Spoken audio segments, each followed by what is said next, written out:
Formula One is introducing a new sprint format that will be debuted at the Azerbaijan Prix. Now, if this does go ahead, Max Verstappen will leave F1 for good.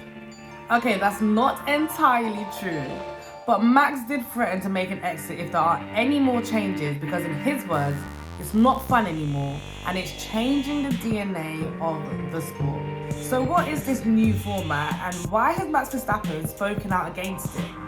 Well, on sprint weekends, instead of having one qualifying session, there will now be two.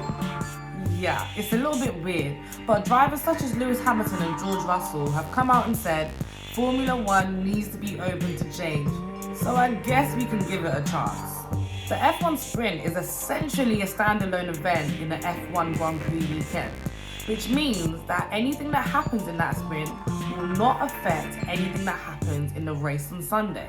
So on Friday, you will still have FP1, but you will also have qualifying to set the grid for Sunday's race. And on Saturday, you will still have the sprint race, but before then, you will have something that they call the Sprint Shootout, which is basically the second quali.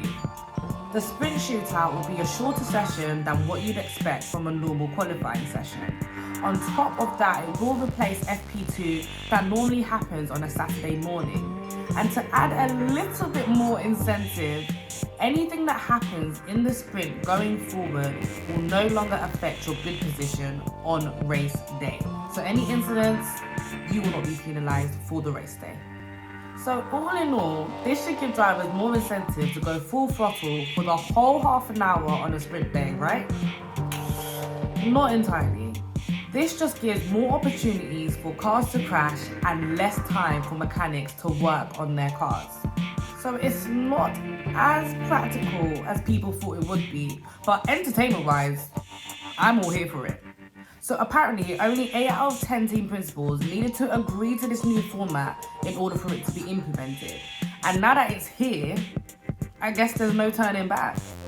Are you happy with this new sprint format? Or do you think it's one change a bit too many? Let me know what you think in the comments.